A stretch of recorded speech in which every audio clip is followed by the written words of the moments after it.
Teachers frequently ask NZEI how their salary is set.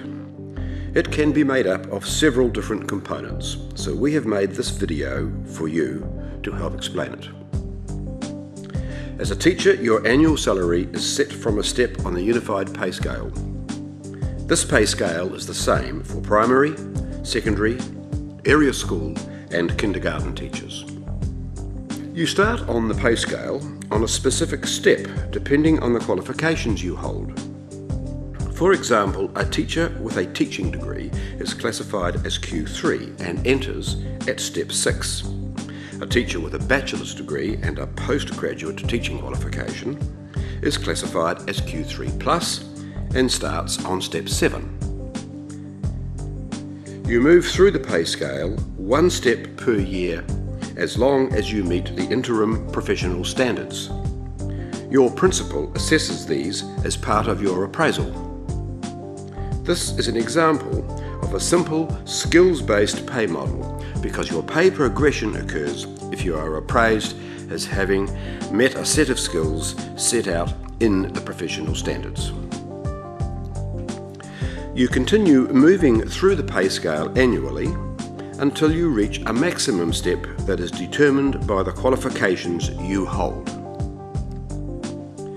If you improve your qualifications while you are teaching, you will be able to continue moving through the pay scale annually to the maximum step for your new qualification.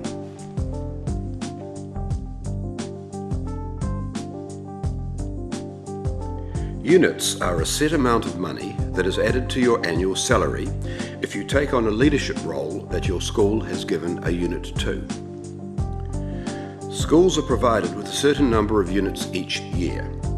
The number of units is determined by a formula based on the number of teachers the school is entitled to. Schools are required to have policies about how units will be used. Teachers may receive more than one unit.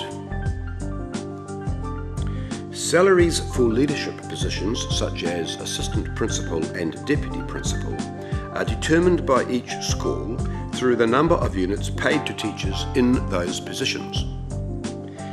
If you hold permanent units, you are entitled to move through the pay scale to the penultimate step, step 13, regardless of your qualifications. Assistant principals and deputy principals are automatically placed on step 13. If you give up your units, you will go back to your qualification maximum step if it is lower than step 13. More information about units is available in Part 3 of the Primary Teachers Collective Agreement.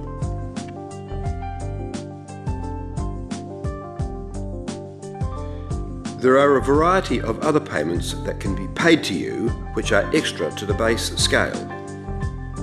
These payments are for a variety of purposes, including incentivisation, recognition of additional workload, or skills. If you work in a school that is hard to staff, you may qualify for an additional allowance that recognises this. These allowances include the isolation allowance, the priority teacher supply allowance, and the staffing incentive allowance. The Māori immersion teaching allowance and the sign language allowance recognise additional language skills you require if you teach in settings that use a medium other than oral English as the language of instruction. If you take on additional workload supporting student teachers and new teachers, you have access to the Associate Teacher Allowance or the Tutor Teacher Allowance. Normal school teachers receive an additional allowance to recognise the role they play in supporting teacher education.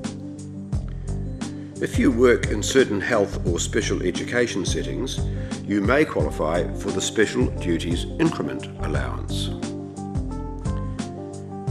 Boards of Trustees may also decide to make additional payments to you for reasons of recruitment, retention or responsibility. These are sometimes known as the 3R payments. The Primary Teachers Collective Agreement determines the amount the payment is worth and it is added to your annual salary. The Primary Teachers Collective Agreement contains information about other salary-related entitlements including childcare service credits and recognition of previous relevant service for new teachers.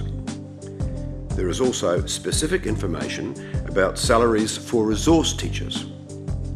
You should refer to Part 3 of the Primary Teachers Collective Agreement or phone 0800 NZEI Help for more information.